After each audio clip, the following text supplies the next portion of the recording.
actually your story. I'm pretty sure everybody wants to know this. So can you just share your story in a nutshell? Yes. I'm in the education sector, and everything I do in the education sector is with the vision of creating the greatest change for the greatest money. I was a little girl and I had a dream, and my dream was I didn't think it was okay to see so many children and so many women vulnerable. I was about 12 or 13. I still have my research paper, so I'm not making this up.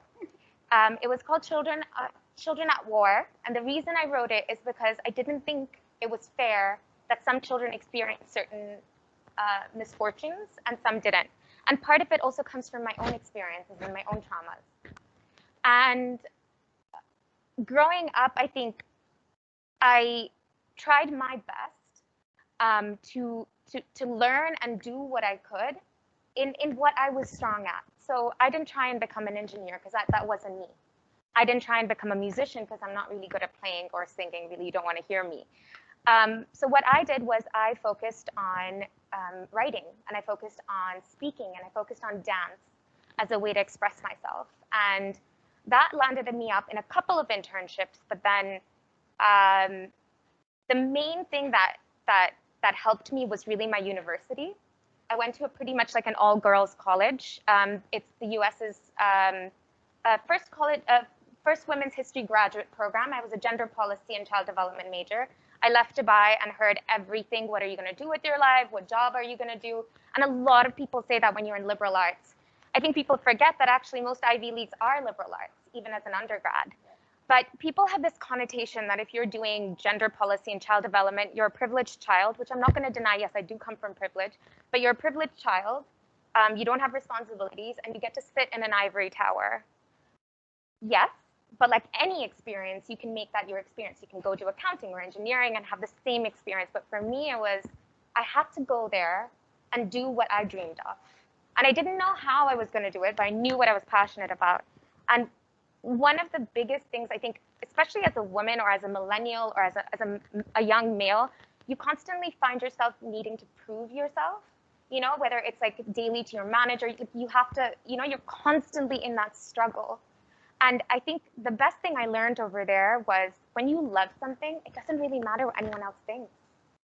Just love it. And when you love it, you will work 48 hours, 50 hours to do it. And so I chose for the next few years, I worked in Brazil in the favelas. We were building curriculums to educate men on sexual violence. I worked in inner city schools in New York, in places with gun violence, working with little kids, middle school kids. Really teaching, like working with them, they taught me more than I taught them. And working with them in thinking about how do we build resilience, even though they've gone through such horrible circumstances, like unimaginable. I had children that I could never even dream of living a life like that. And the kind of resilience, how do you build that resilience? You know, how do you get through those hardships? And then I spent some time in Greece. I was building an early years setting. And throughout this time, everything that I've done, most people didn't understand it, but I had the support of my parents. And so I guess my story is that I've learned from a lot of my pain. I'm very open about my mental health. I've struggled with it for years. It made me a better person. It taught me to be resilient, and more than anything, the people I worked with, the children, the women, the men, they taught me everything that I know today. And anything that I do is with them in my memories and my mind, and I'm in touch with most of them, actually. When people ask us what career path do you choose, like people go for doctors, engineers, accounting, finance, right here. But I mean, what piqued your interest and how did you choose the career path in education? Because that's something very different. So how did you decide, because you've done gender policy and everything, but how did you choose that education was the right path? Actually, I was in Brazil, and we were writing curriculums, right, to educate men on sexual violence. And in 6 months, the change that we saw from men sitting there, and really it's not their fault. They genuinely believe that, that I don't know if I'm allowed to say some of these words, but that sexual violence isn't what they were doing. They thought that the women deserved it. And it's really difficult to engage with people like that. I mean, just on a daily basis, sometimes you have a manager or you have a boss or whatever, you're trying to speak to them and they're just not able to listen. What we were able to do with that curriculum was change these men in 6 months they were engaging in these conversations. They were saying, oh, maybe a woman doesn't deserve that, or maybe there is something wrong with our society. And the fact that we were able to do that through education, and of course I grew up teaching, and my mother is a nursery teacher, and I love children, knew that you can actually change people's minds with education in a positive way. Right. I'm actually intrigued to know your reasons and your thought process and actually starting a company of your own. So I've been asked this question actually because people glamorize entrepreneurship, and they glamorize what it means to be a founder because of people like Elon Musk and et cetera. For me, I did not want to be a founder. I did not want to be an entrepreneur. I literally wanted to teach. I wanted to teach, and I wanted to work for the UN, and I wanted to write policy and work for a nonprofit. That's when you're young and you think you know how the world works, and you think it's going to work exactly how you imagine it to work, but it doesn't. It was purely out of wanting to do something that other people were not letting me do. So I was like, okay, I can join the UN, but I can't do half of these things I want to do. So it was just, and I always tell people, I'm like, don't start a company if there's if there's not a need for it. It's not it's not a success criteria, and you shouldn't. There's nothing great that I have a company. What's great is if it means something to someone, or my product works, or people like it. But what has been your biggest challenge in this entrepreneurial shift, and how do you actually overcome it? Well, there's a lot of compromise. You lose relationships, you lose friends, you lose time for yourself. But you can't help it. It's like when you fall in love, right? You fall in love and you can't see anything past that. Right. That person is your everything. And that is what work, and that's not healthy. You have to have a balance. About a month ago, because I'm overseeing 3 companies, and they're all very different within the education sector. And I think a month ago, I basically collapsed. I couldn't walk. I couldn't move, even though I wasn't doing anything physical. It just triggered it triggered a pain condition. And since then, I have been walking. I've been doing trying to step back. And sometimes what you love can make you sick. Maybe it's not good for you. So what I would say is the biggest challenge is finding having a healthy balance, just like in a relationship, having a healthy balance and a healthy love for your work, and not make it your identity. Because me today, I'm not just someone who does education. Right. I love to dance. I love to, you know what I mean? So, and I think that's really important. Don't make work your identity, because when you're in a group of people and all you do is talk about work, no one's going to want to hang out with you. Exactly. Like just because you love it doesn't mean everyone else loves it. And you find you lose a lot of people on the way. You do. And yeah, that's probably been the biggest struggle. I was actually just coming to my next question, which was going to be, do you believe in work-life balance, or integration as people call it? And how do you see this concept evolving a lot amongst the millennials and Gen Zs? So I never saw it as important. I never, because for me, I was like, I need to work as long as I can to get things done. But it really, I think for me, the breaking point was mental health. It takes such a toll on you after some time. You work yourself to the bone to an extent where you look in the mirror and you don't see yourself. Right. You see this idea you've created of yourself that's completely determined by how you're doing. And people at workplaces feel like this all the time. Right. You know, 4 or 5 months go by, 2 years goes by, 6 years go by. You look in the mirror and you're like, who am I? And that's an existentialist question. And people think it's a privileged question, but it's not. You know, it's not. You can be a blue-collar worker, you can be a white-collar worker, you can be a founder, you can be the president. Everyone is a human being, and we can't immortalize ourselves. And we immortalize CEOs, and we immortalize entrepreneurs, and we want to be like them. But really, at the end of the day, when you look behind the mirror, you feel very empty and hollow inside if you don't keep that balance. Or how did you deal with, during the lockdown period, post-lockdown, and did your business model even evolve with that? Did it change? How did it change? Can you just So I think, yes, absolutely. COVID-19 has been nothing less than, I don't even know what to call it anymore. I don't want to call it a pandemic because it's so much more than a pandemic. Yes. So like I said, I oversee two businesses at the time. One is Mirai, we're an education consultancy. we are learning innovations. What that means is we work with school groups, governments across the Middle East and Africa on the way forward for education and education policy for children and adults. And what we found was post-March, our work tripled because we had governments across Africa, ministries reaching out because we needed to work on their COVID-19 distance learning. Because when you think about distance learning, it's not just going online. There's a lot more that goes into it. So we were on calls. We partnered with HP during this time. And then at the same time, I had nurseries that literally overnight were told to close. I don't think this has ever happened, that a business is told to close overnight, and for the next 6-7 months until now, we've been closed with no site, no site. And I think at that point it was like, I think we were a week in, and I was like, okay, this is just not going to work.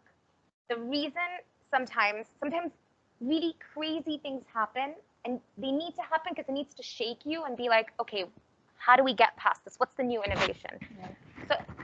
So for a while, I had been thinking about one of the biggest issues in education when it's with little kids is that there's a big gap in what people know about it and in what educators do. So what we did was we started a platform. It's an online Montessori nursery, Montessori being a progressive early education philosophy. And what we did was we basically got on Zoom live classes. We got our curriculum on board. 2 months in, we had about 50 parents. 3 months in, we started building our platform, which is about to be a machine learning platform, which will be able to understand what 0 to 6-year-olds, which level they're at, and then suggest activities that they need to do on a daily basis that will increase their development. And then 4 months in, we started doing kits. We created a workshop at home. And we started on a budget of about, I spent 500 dirhams. I'm very cheap. I don't like to spend money. I'm more of the budget thrift shopper. And I think that's the Indian in us that does that. The Indian mom. Not the, in my case, it's not the Indian dad, it's the Indian mom. She's taught us. But I think that's something that people, like you see a lot of people looking to raise investment a lot of times when they start a company. Of course, some companies require that because of the R&D that goes into it, especially in healthcare. But for me, I think that if your product doesn't work with the minimum, then should you be really making that product at all? So yeah. That's interesting. So now actually many incidents in a person's life actually changes them, or the way they behave or the way they are. So how has this journey changed you as a person and as a professional? I think the biggest change has been I've learned to love myself more.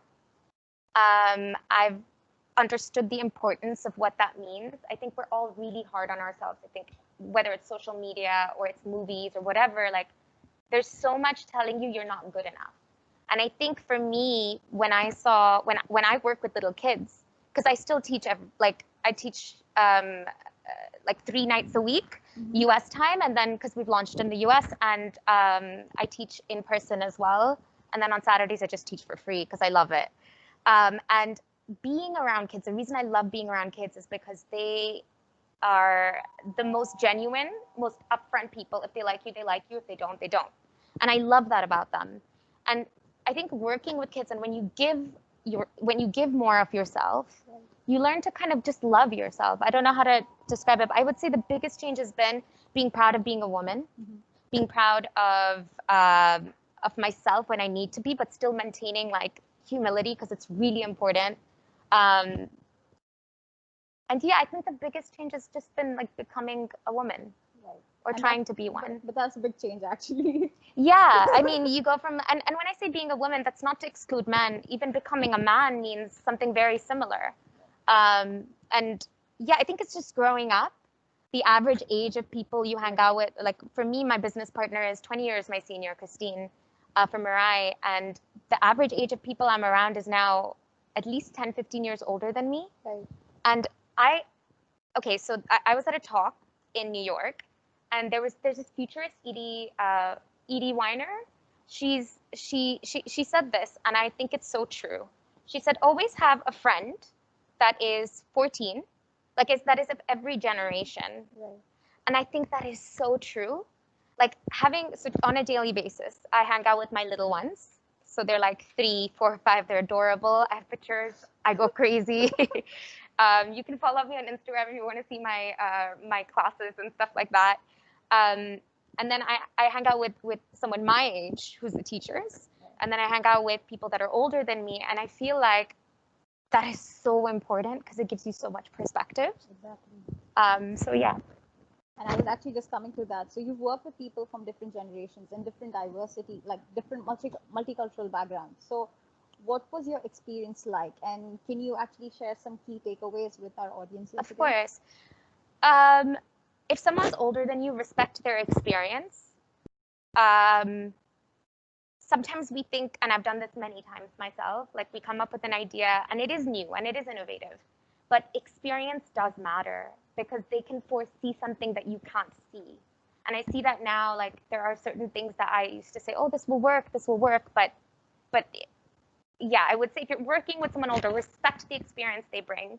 But if you feel like they're stifling you, or if you feel like they're not doing well for your own growth or development, I think be honest. I think the most important thing is communication, and it's scary to have a talk. Like I'm not a confrontational person always, and when I have to speak to someone who's older than me, especially my business partner Christine, we've had fights. You know, not huge fights, but disagreements, and they were healthy. Because you'd be surprised that when you're honest with someone and you sit them down and you're mature about it. For example, a manager comes in and like shouts at you because they thought you were doing something wrong. That's not okay. I honestly don't think it's okay. And if you don't think it's okay, I think it's really important to get on your email, write a note, tell them how you felt. I felt disrespected when you spoke to me that way. You don't, because otherwise you keep it in, it festers and you're like, I hate my job, I hate this, I hate that. And that's very natural, but you know what? You spend most of your time at work. And if you spend most of your time at work and you hate your boss, that sounds like the formula for depression, for exhaustion, for illness. It's such a simple thing. And no human being, unless they're really honestly just a horrible person, is going to respond to you saying, hey, I'm not feeling like I wasn't really okay with that. I felt disrespected. Can we talk about it? If they're not going to respond well, that's a different situation. But I would say that's the best way to address any kind of issues that you might have in the workplace with honesty. Right. So what does the term leadership mean to you as a millennial? I think my friend, he said it to me, and for those that aren't Indian, it might be, this reference might be a bit different, but he said there's a difference between the industrialist Tata and the businessman Ambani. And when I think about leadership, I think leadership falls into the industrialist Tata. Right. And the reason I say that is because a leader isn't someone who's just making money for a company or driving revenue or increasing the GDP of a country. A leader is someone, in my eyes, that takes responsibility for people's welfare, for their progress, and many times is ready to compromise their own self for other people to grow. And a leader also, and I think this is something we kind of, when we were discussing what to speak about, Right. is someone who can walk in the shoes of the people that they're representing. Right. And that comes, a lot of people talk about empathy in the workplace, but I just want to say something. A sociopath and a serial killer can have a lot of empathy.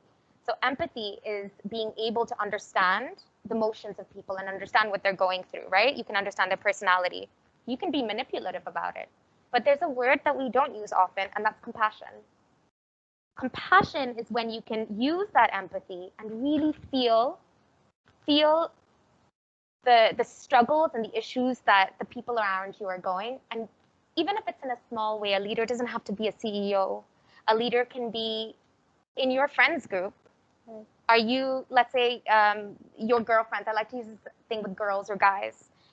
You see them struggling with things and they can't go to their families and talk about it. I think this is very much like all of our cultures, we all go through that, where girls or guys, you're going through something, you can't talk to your families, but then you're kind of nervous to talk to your friends about it because you don't know if they're going to judge you. I think a great leader in that perspective would be someone who's able to put themselves in their friends' shoes and take the courage. You have to have courage and bravery to stand up for what you believe in and being able to be that person for your friends, I think that's leadership too.